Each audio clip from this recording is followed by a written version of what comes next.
What does it mean to be a tortured genius?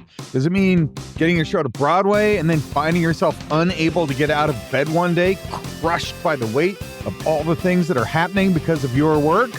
Maybe. And that actually happened to Dale Wasserman, the author of the Man of La Mancha. Does it mean you wander around inside your own head, unable to tune out the art and the music and the math and the magic inside your own cranium, and also unable to conquer and control it? Well, maybe. And we'll see one of those characters in Hadestown. Does it mean that you find yourself curled up in a bed knowing that you need to fix a song, working yourself past the point of exhaustion and insomnia and reason, unable to sleep, unable to stay awake, more than anything, unable to stop working on a song? Maybe. And that is exactly what happened to the author of Hadestown, Anais Mitchell. Why is it so important to have that one song, the one that fits perfectly, that makes the show? Why was this the demon that stalked both Jonathan Larson, the author of Rent, and Anais Mitchell, the author of Hadestown? Well, let's find out in this episode of Theater, History, and Mysteries. I'm John Bruschke, and you are listening to Theater, History, and Mysteries, where I take a musical theater production, go into a deep dive on the questions it raises and the answers it provides. I hope that this approach will give a deeper understanding about the lessons that the musical has for theater and for life, and I will never miss an opportunity to pursue any mystery, bizarre coincidence, improbable event, or supernatural suggestion along the way because, in the words of Dirk Gently, it is all connected. Okay, we'll start with my annual plea for help. You know the worst thing that happens, both in the play Eurydice and in Hadestown when you get to Hades? It is that you are forgotten. And this podcast will not be forgotten. We can all avoid that fate together if you will help me out and spread the word about the show a little bit. The best way any podcast can survive is by word of mouth, and that the people who listen share it with other people that they know who might also like to listen. If you could do that, I would be so appreciative. I put a lot into these episodes, and it really, really makes me happy to be doing this. But of course, it's more fun to make a podcast if somebody listens to that podcast. And since you're listening now, if you're getting something out of this, if this is scratching that itch on the part of your brain that enjoys musicals and histories and weird coincidences and side digressions and conversations, well, if that's working for you, if you could help me spread the word to other people that it might work for, that's the way that we can both keep this going. All right. Today, we are on episode 4 of 8. Today, we're going to take on what Anais Mitchell's version of the Orpheus story is. In the first 2 episodes, we reviewed Roman history and the history of the Orpheus story. In episode 3, we reviewed Mitchell's version of the Orpheus story. My take on that was there are some great authors who have taken this show on. One was the poet Virgil, who in the 1st century BC was considered Rome's greatest poet, and one was his immediate successor, Ovid. Both of them were recognized as historically amazing poets, that the stuff they wrote is still being read today. And then the third great author who took the story on is Mitchell.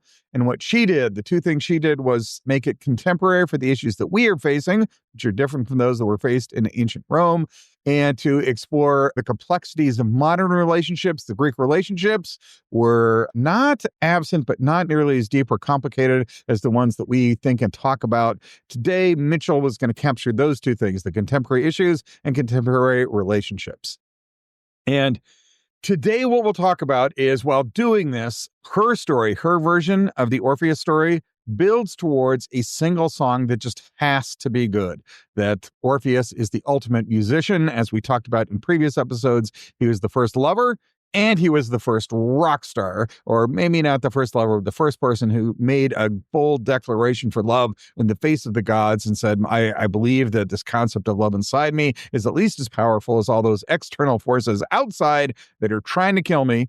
That was part of Orpheus. And the other thing was that he was a musician. He was a musician who was descended from the gods, and he was a musician who was touched by the gods. That went into almost all versions of the story, and it's definitely front and center in Mitchell's version of the story.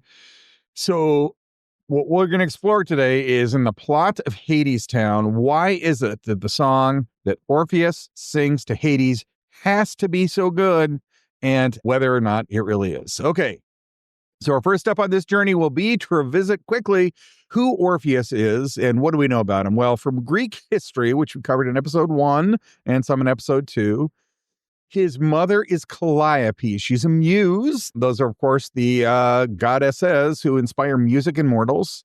His dad is either a Thracian king or maybe Apollo, depending on who you read, but he's got music in his blood. Some say that Apollo trains him in the music, but Calliope, his mom, definitely did. And he's given a golden lyre from the gods. He's like the original wandering guitar player. And he's the best. He's both divinely inspired. He has the music of divine blood inside of him. He's got a golden lyre to play it on. And he is the best musician of his age. And it comes from just sort of this preternatural talent. It is a talent that is transcendent, that is divine, that is godlike. Now, interestingly, he's also an Argonaut, that Orpheus was also part of Jason's crew who went sailing around on that boat. In fact, he was Jason's top draft pick. The first guy that Jason picked to go with him was Orpheus. He actually does two things. He sings the warriors out of conflict. So Jason has all these big warrior guys who fight all the time. But as soon as Orpheus starts singing, they all just stop, kind of chill out, and then they can get along. But famously, he also outperforms the sirens. The sirens, of course, started singing as Jason's boat, the Argos, went past them.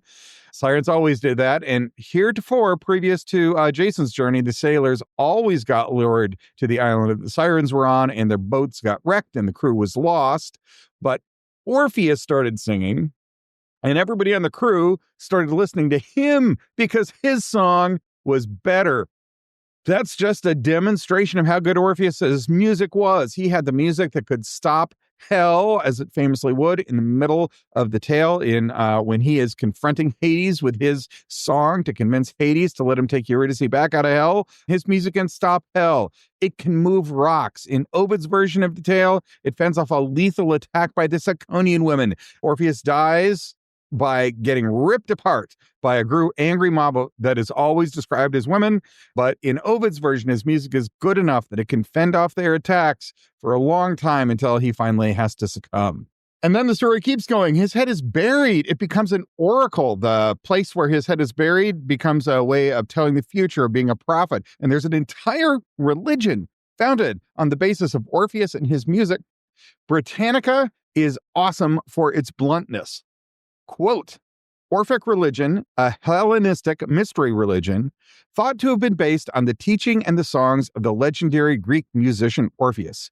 No coherent description of such a religion could be constructed from the historical evidence. Most scholars agree that by the 5th century BC, there was at least an Orphic movement with traveling priests who offered teaching and initiation based on a body of legend and doctrine said to have been founded by Orpheus. End quote. That is just a description of the Orphic religion. We don't really know what it was, but we know that it definitely existed. And most of the people who are writing in that 1st century, so that includes the authors that we know from Greek philosophy, Plato, Socrates, and Aristotle, and our two great poets, Virgil and Ovid, and some other historians at the time, all of them just assumed Orpheus was a real guy. We are talking about the 1st century BC. The first academy was formed a century before that. And then 300 years before that, this Orphic movement was going on. Anyway, in ancient Greece, it was just kind of taken as read. Orpheus was the greatest musician of all time, and there was a mystical religion founded on Orpheus, and it was assumed that he himself had founded it. Now, quick footnote, Aristotle did not believe that, but just about everybody else did. And so that is Orpheus. He is the greatest musician. He's the greatest singer ever. That is his superpower. And it was even before the poets in the 1st century, Virgil and Ovid, were writing down the Orpheus story and his marriage to Eurydice. There was a religion that had been founded and existed on the basis of Orpheus. He was a musician, the ultimate musician, the musician who had the guitar from the gods.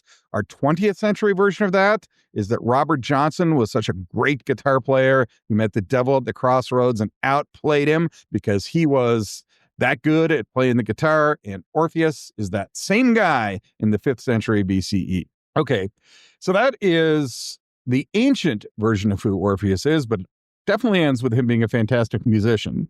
From Aeneas Mitchell, she wrote a book called Working on a Song. It's her memoir about writing Hadestown, and she goes over all the lyrics and all the different incantations. And we summarized this in the last episode, but the show starts in 2006, and then there are about 4 different versions of it before it finally hits Broadway in 2019. And what Mitchell says is that in the early versions of the show, part of what was not working, or at least something that they needed to tweak, was that Orpheus was coming off as arrogant. And in our last episode, again, we read some quotes from her that showed that they transformed him from this potentially arrogant rock star guy into a naive genius. He's somebody who is touched by the gods, and he's so out of touch with material reality that he can't even hear what other people are saying. He can't think about anything but his music. And there's a famous scene where Eurydice is asking Orpheus about going to get some firewood, and Orpheus kind of blows her off. And then this comes from page 95 of Mitchell's book, quote, "In the lead up to Broadway, when I began reframing Orpheus as naive, otherworldly, touched by the gods, it suddenly seemed his nature that instead of ignoring Eurydice, Orpheus doesn't even hear her." End quote. Anyway, Mitchell is very consciously not just making Orpheus into a great musician, but to an all-consumed, heart-honestly touched by the gods, doesn't make sense to anyone else, musician, genius with a capital G from page 95, quote, "He's in his own world. He can't help it. We can't blame Orpheus for who and how he is." End quote. And that is what Mitchell has very consciously made Orpheus into in her story. So Orpheus is definitely a great musician in the ancient Greek stories. And Mitchell's twist on that is he's not just a great musician, he is a tortured genius. And this becomes central to the climax of the show, where Orpheus turns back to look at Eurydice and he kind of blows it when they were trying to explain why Orpheus turned around. One possibility that the creative team discussed was that he didn't trust Eurydice because she had already walked out on him once, that they had been dating in that New Orleans style cafe, and then Eurydice left him to go with Hades into hell because Orpheus wasn't really putting any food on the table. Here's the quote from Mitchell's book. I read this before. It's worth hearing again. Quote, "But there was something not quite right about that angle either. As André de Shields put it in the workshop, it had to be doubt with a capital D. It had to be deeper than jealous love. It had to be existential and inevitable." End quote. Boy, that's a lot of capital letters. He's a musical genius with a capital G, and he has to have doubt with a capital D, but it is a big point of emphasis. He's a musical genius dedicated to his art. And the central question of the show is whether art and beauty can be powerful enough to overcome material oppression, that it is the naive musician Orpheus standing in front of the industrialist Hades, the devil incarnate as a modern industrialist Hades. And that is the central confrontation. And the question is the music going to work? Is all that music and that art going to do something to move Hades? So the climax kind of has to be that all he is, all that Orpheus is the music. It's all consuming. He can't even see anything else. It's what gives him the courage and the blind faith that he can sing to Hades, but it's also what makes him turn around at the very end when he's almost out of hell. He and Eurydice have almost made it, and he can't quite keep going. Why does that happen? Well, in the show, what Mitchell's trying to portray and what she's got in her memoir that describes the show is that the one and only thing that he brings to the conflicts is his life in music. And when he brings it, it's good enough to move rocks and stones, but there's nothing else there, so that he has the existential doubt in himself, which is why he turns back at the end. He believes in his music enough, but he doesn't, that he's got the courage to sing it to Hades, but he doesn't believe in himself enough that he can keep going at the end and trust that Eurydice will be there behind him.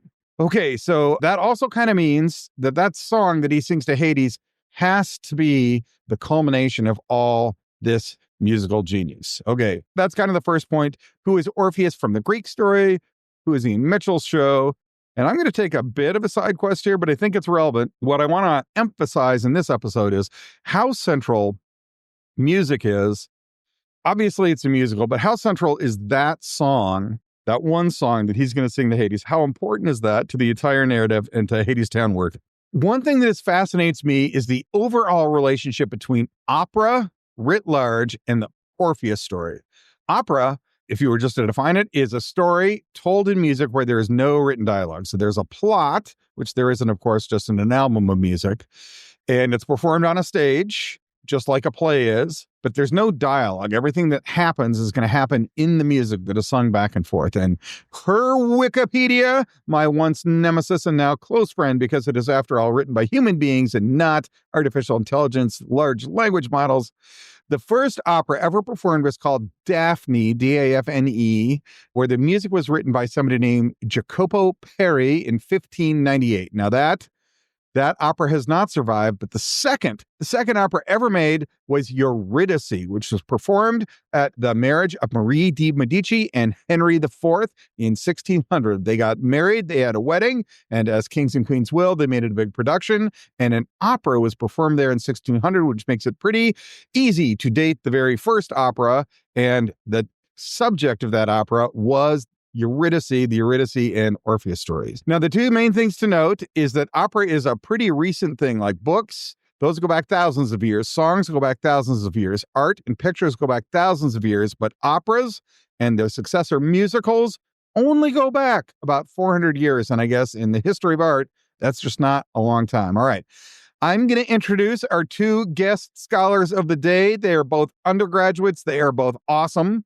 Yasmin Neiman is an undergraduate at the University of Massachusetts in Amherst and wrote an article that got published in the University of Mass Undergrad History Journal. And Yasmin's article was published in 2025.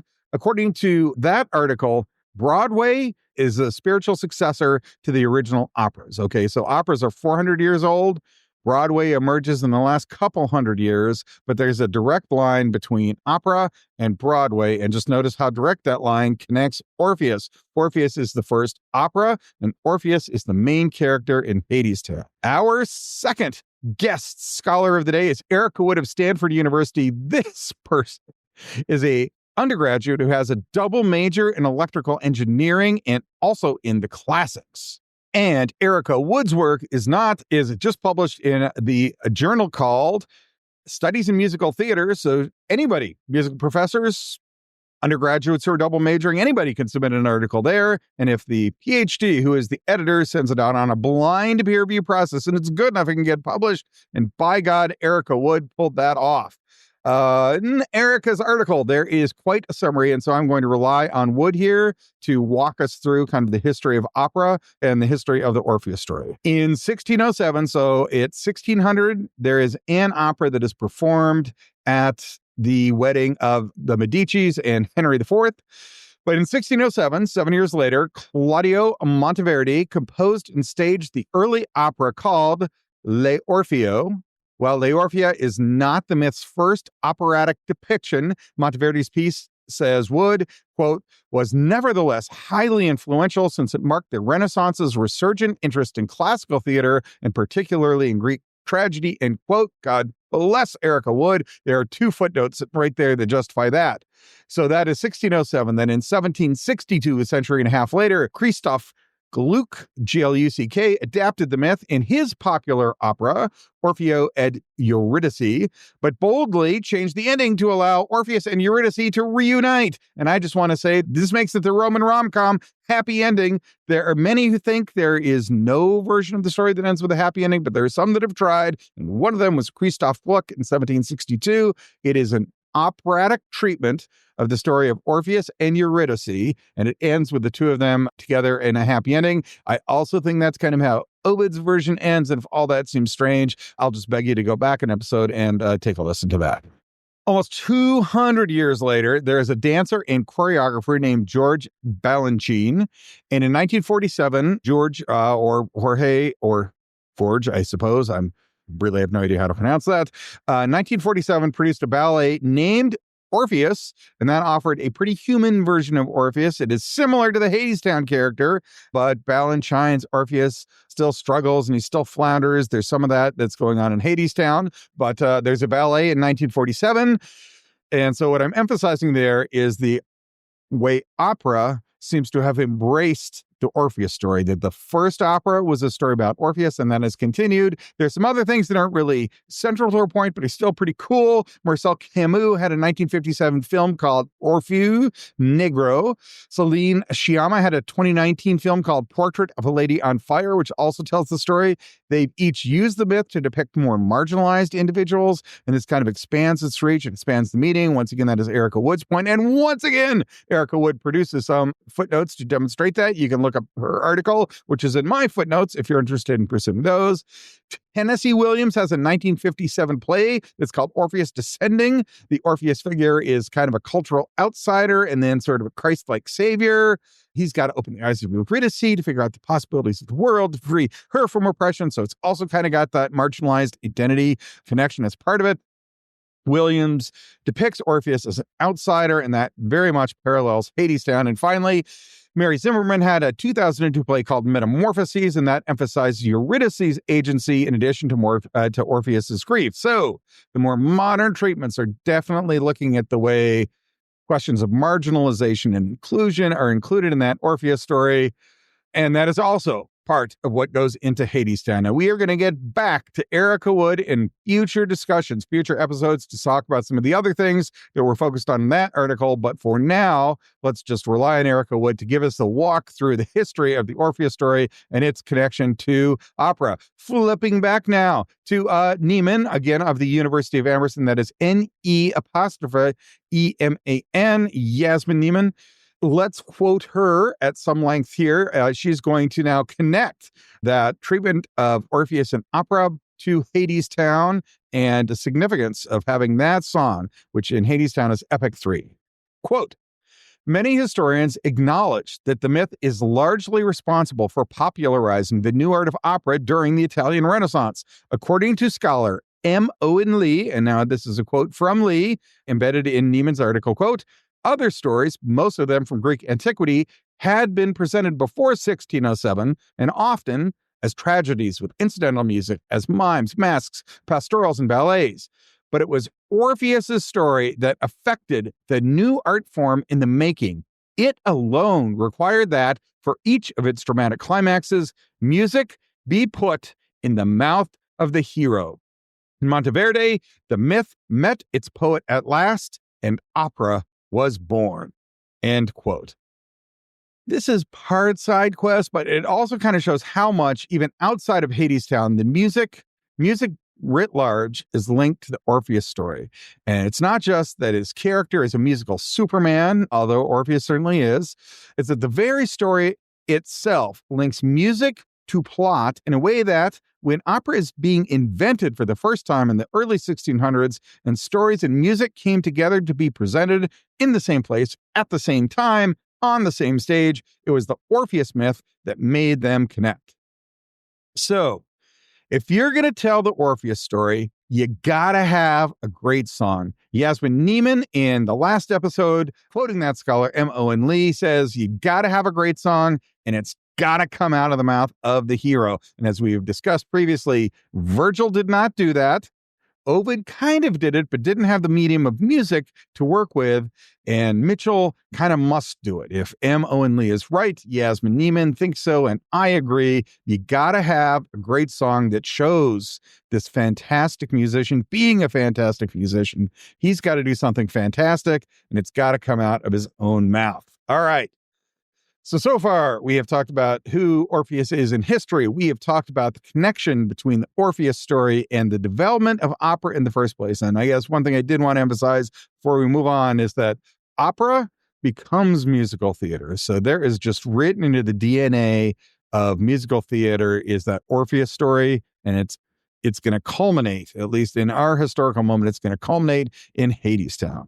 Okay, but before we get to Hadestown, I want to talk about one other musical production that we haven't really got to yet. That story is Rent. Now, let me just say, Rent is a good musical. It's written by a guy named Jonathan Larson, you probably know, who is himself an enormously sympathetic character. He was kind of working restaurant day jobs and doing all he could to get his work on Broadway. If you have Netflix, you can see Tick, Tick, Boom, which is done by Lin-Manuel Miranda, and it's the story about how Jonathan Larson was trying to workshop the first musical that he wrote, or his main project, before he got to Rent. And that song, that musical, actually never got picked up. And the whole story is just about Jonathan Larson laboring against his own creative limitations and struggling, as this should sound familiar, as an artist who has art and music, but struggles to survive in a material world that demands that you be able to pay rent. Anyway, Tick, Tick, Boom sort of shows Larson going through all of these struggles, and that's kind of the point of it. It doesn't end with this happy ending, which is, and then his show gets picked up and he succeeds. It just kind of ends like, and this demonstrates what life of Jonathan Larson was like and how he was struggling, his own artistic struggles.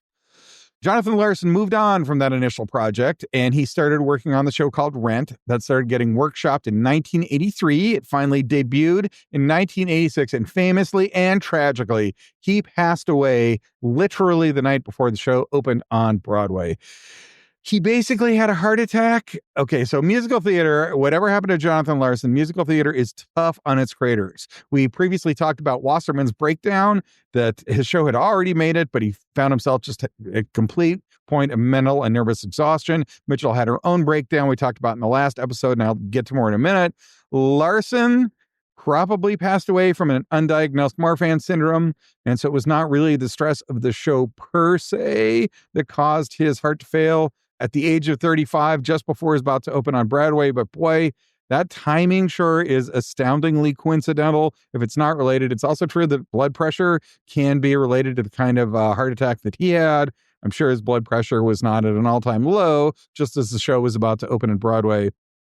But be that as it may, Rent then opens. And this character, Jonathan Larson, this artistic creator, had that creative genius journey. He was struggling to get his art to the right space so that it would hit the right way with an audience while also pleasing himself. He had struggled through that with a show that did not make it. He got through the workshop performance and he got a show right to Broadway. And the show was a fantastic hit. It really humanized both the housing crisis, which is central to the story, Rent, but also it is particular to the AIDS crisis. And that was at a time when the Reagan administration was doing AIDS sufferers absolutely no favors. The government reaction was probably making the crisis worse.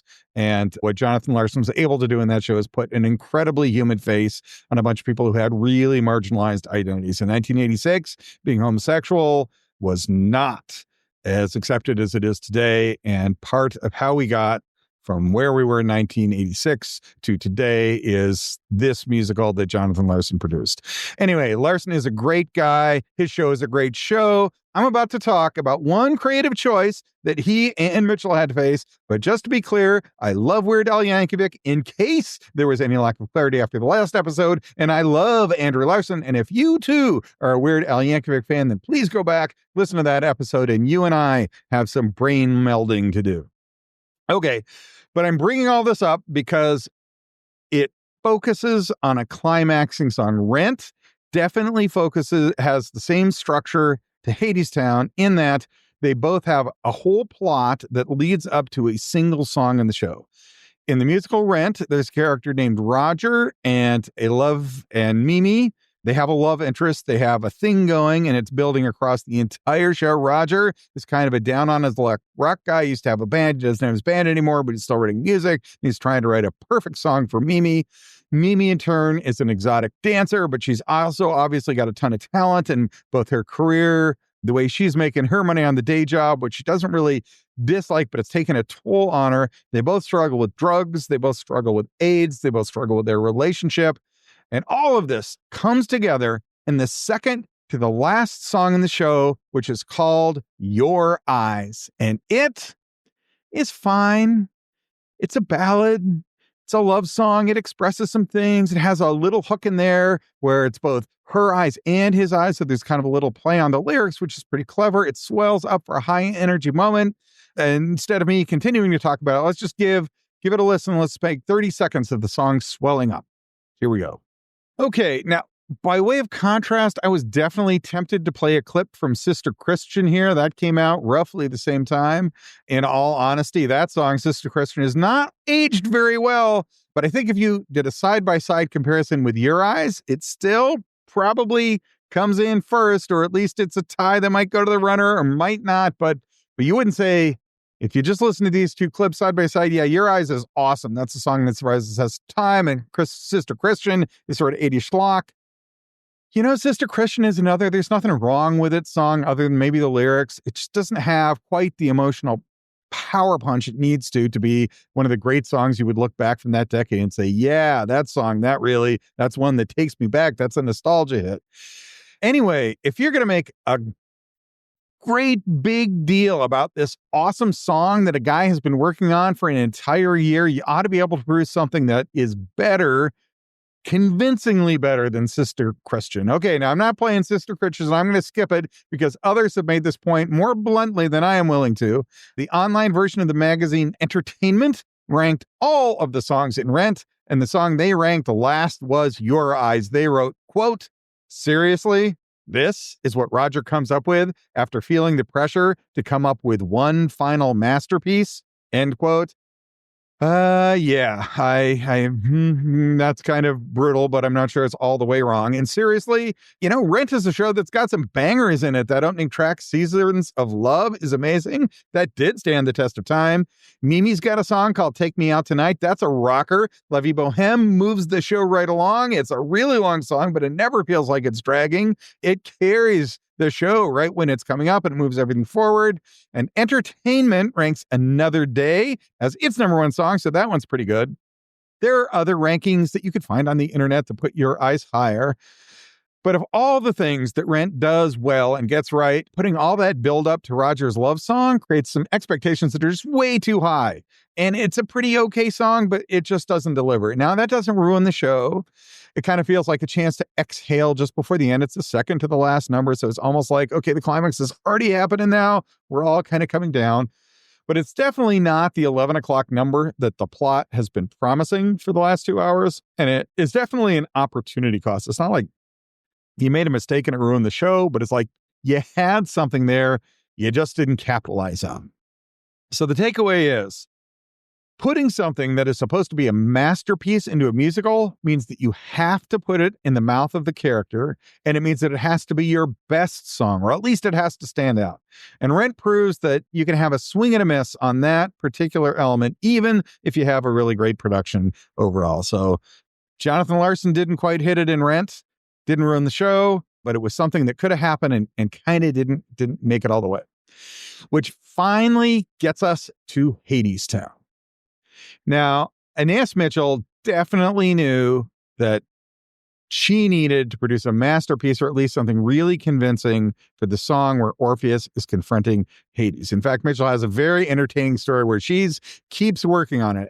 The song is called Epic 3, so there's obviously an Epic 1 and an Epic 2. And as Mitchell describes it, they keep having these production meetings where the rest of the production team, and I will just say, she is very insightful to hear the way that Mitchell describes this book. It's clearly a collaborative effort coming together. They're basically 3 people that are working on the dramatic side, the dramaturgy team, and then there's 3 other people that are working on the songs with her. That's kind of the music team. And they all get together and they come up with what should we do next. And no matter what anybody says, Mitchell just goes back and keeps working on those 3 epic songs. We have all been there. That is a fascinating dynamic that she talks about. But what stands out to me is that Mitchell is keenly aware that Epic 3 is where it's got to all come together.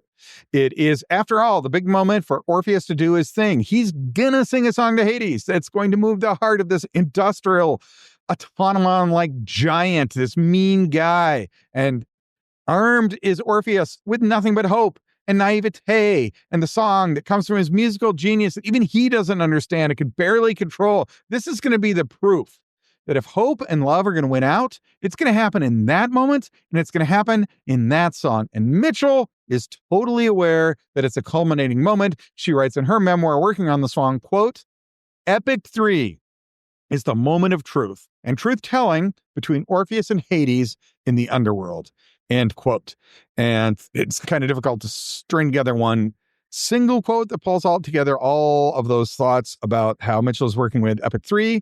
But I think that Epic 3 is the moment of truth between Orpheus and Hades in the underworld definitely demonstrates that Mitchell is totally aware that that's where it's got to happen. Now, in the last episode, I talked about the breakdown that Mitchell had just before the show opened on Broadway. And if you're interested in hearing a longer description, that's back in episode 3 of our Hadestown series. But basically, Mitchell could not sleep. She took pills that lowered but did not eliminate her anxiety. So she was awake but groggy. And it finally got to a point where she climbed into the bed of a friend. She and a friend were kind of crashing at a mutual friend's apartment. And in the middle of the night, I think it's 2 a.m. is what Mitchell says. She climbs into bed with her friend, basically curls up into a fetal position and in a near catatonic state. Now, I quoted that entire passage, but I ended 5 words early. And those 5 words were, quote, "The problem was Epic 3, end quote." So Mitchell is aware that Epic 3 is the moment where this has got to come together. And just like Roger in Rent, Epic 3 is the song that Orpheus has been working on for the whole show, and he just can't finish that. Eurydice keeps talking to him, and he doesn't even hear what she's saying because in his mind, Epic 3 keeps going through his head and keeps going on. And just like Roger, this song has to be good enough to win him the love that he needs to make it all worthwhile. And we get to that moment of the show, and Epic 3 comes on to play, and it's pretty good. It's probably better than Your Eyes. I'm not going to play the clip here. I try to put in the clips if they're examples of something else that I'm talking about or for humor value, but I don't really want to try to recreate the show or pick things apart that in that detailed way. It's definitely got a melody phrase that's pretty catchy and does appear earlier in the show, and it does its job, but is it the best song in the show? The internet has spoken, and the answer is maybe. One thing I will say that the musical theater internet does really well is let people talk about what their favorite song is, what their favorite singer is, what their favorite show is. There's a lot of ranking sites, and there's a lot of them out there. And some of them do put Epic 3 at the top of the best song in Hadestown. Here's just kind of a random assortment. The NYTW Hadestown, that is a New York Theater Workshop, NYTW Hadestown Tumblr site gives it 15 out of 10. Now, I'm not going to question their math there, but that is obviously the highest ranking they give to any other song on the site. And they do rank most of the rest of the songs on that classic 1 to 10 scale, but they give Epic 3 a rating of 15. There's also a Reddit post that has about 69 responses where people are asked, what's your favorite show? About 6 of them, 6 or so of those posters list Epic 3 as their favorite. That's not nothing. There's a site that's called Tier Maker that has a bunch of polls. So you can go to this website and you can conduct a poll. You have to be a member of the site to participate in it, where fans could put up a question and a bunch of things to rank, and then the users rate their songs and separate them into tiers.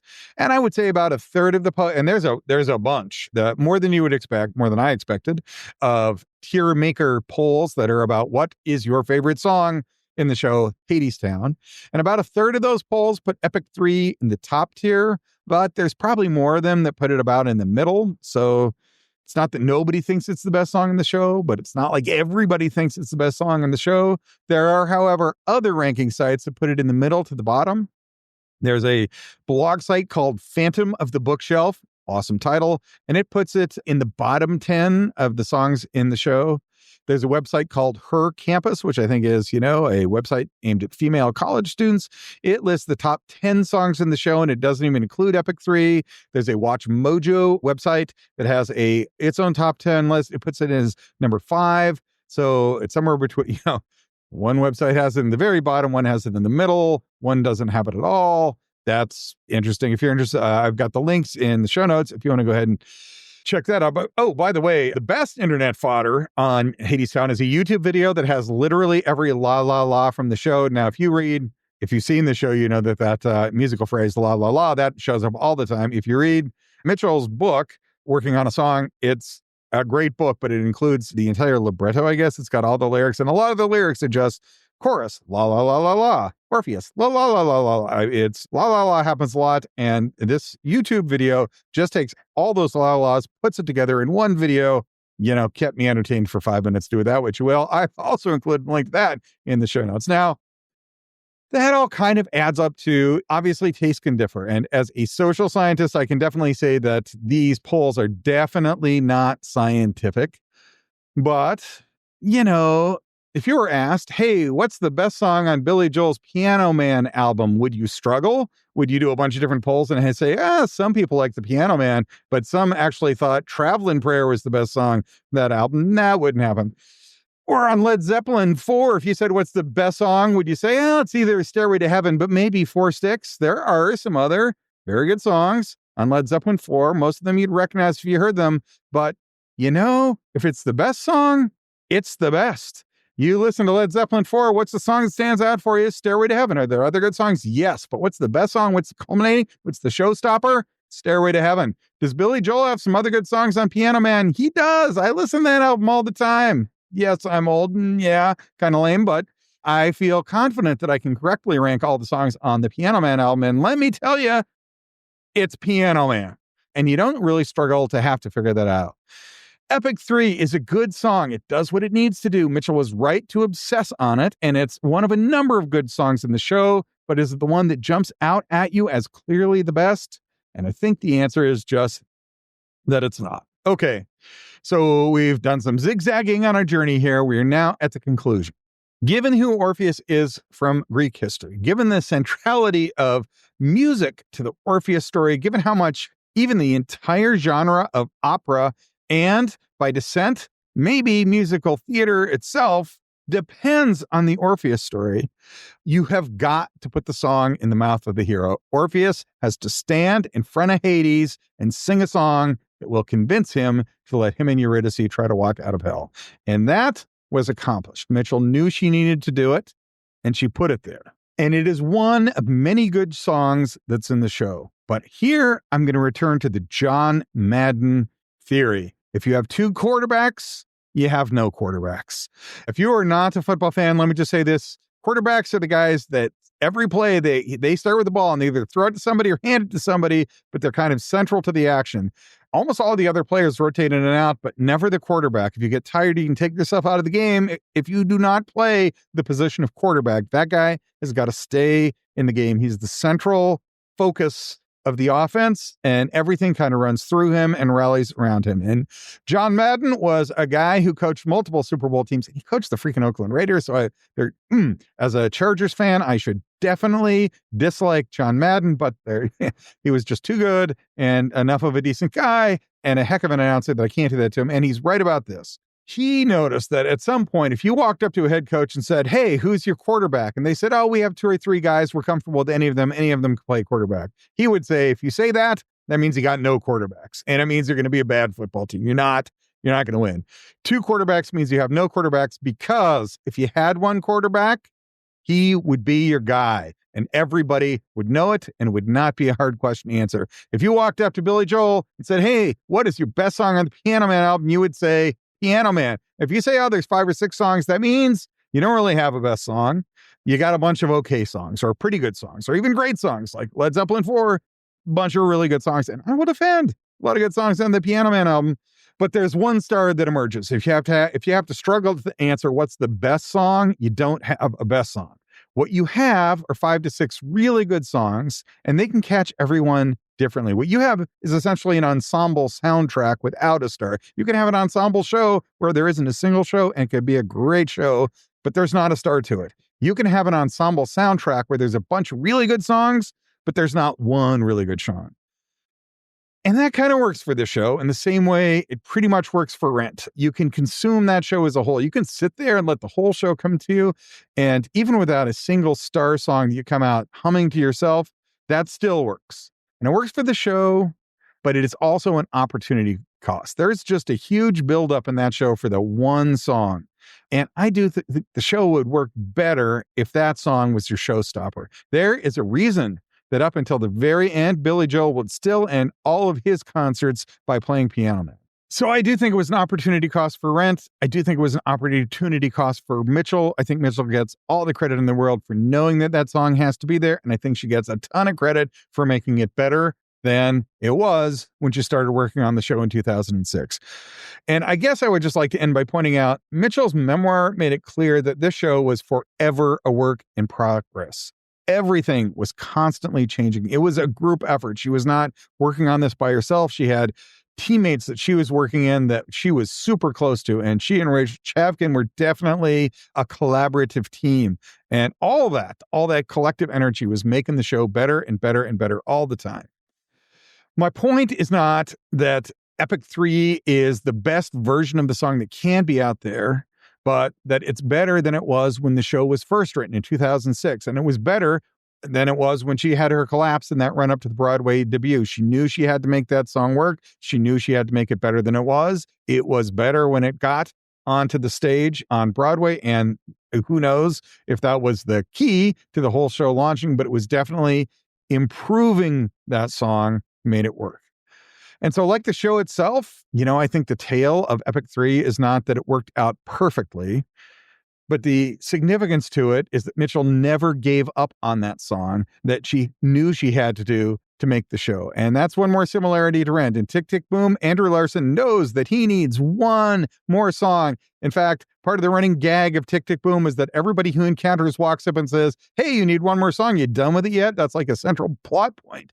But Tick, Tick, Boom is about a show that was not made. It is not about Rent. It is a show about a writer's struggle and how much harder that gets when you can see with perfect clarity exactly what the show needs, and you can't quite get your muse to lead you there. You can't write the song, has to be the perfect fit in that piece. It didn't come together in the show he's working on in Tick, Tick, Boom, and it didn't quite come together for him in Rent either. And I am guessing that Anais Mitchell knew exactly how Andrew Larson felt. And what she came up with was a song that became part of a coherent overall narrative that could make the show perfect. And this is just my opinion, but as brilliant as both of them were, neither Larson nor Mitchell was able to pull off that nearly impossible task of finding the perfect song for the perfect moment, but both were able to come up with a song that did what it had to do to produce a show that were just doggone good musicals nonetheless. And I guess the lesson is that no matter how good your art is, there's always another slightly better version of that than what is possible. That definitely was a thought that dogged Jonathan Larson, that dogged Anais Mitchell. And just from my perspective, as I watched the final products of what they were able to come up with, they both almost got there. But isn't that the entire point of Hadestown after all? If we understand Hadestown as an ensemble song catalog and a masterful weaving of songs, different themes, that means that there will be different elements of that will generate different reactions at different parts to different audiences and different people who see it. That the message of Hadestown is it's not so much the success, it is the quest, and there's value in continuing trying. And I'm struck by how much Anais Mitchell never gave up working on Epic 3. So it's done. We've got a bunch of songs that hit a bunch of different people in different ways, and that is going to walk us through our next 4 episodes. Our next 4 episodes will take on autism. If you watched Hadestown and that didn't once occur to you, it didn't occur to me either, but there are people for whom this has really made a difference. You probably did see themes of race, class, and gender. There are a lot of people who have written a lot of stuff about what Hadestown has to do with race, class, and gender, whether or not it did so successfully, and we will explore that in some depth. There is obviously an environmental theme, and there's a lot of people who care about the environment, and a lot of them are really smart and write articles, and we are going to see what all those people have had to say about the environmental themes in Hadestown. And mining. Hadestown. Hades itself is a mine, as Anais Mitchell has portrayed it in the musical. That's going to strike some people in a big way, and they're going to write their stuff about it, and we will review that as well. Those are the 4 main things that we'll be diving into in the coming episodes. Up ahead, I can see that mine entrance. And just like Indiana Jones, we're going to walk right past that sign that says danger with the skull and crossbones on it. We're going to hop on an old mine cart and descend into the shafts to see what other adventure and treasure we can find in this musical on the next episode of Theater, History, and Mysteries.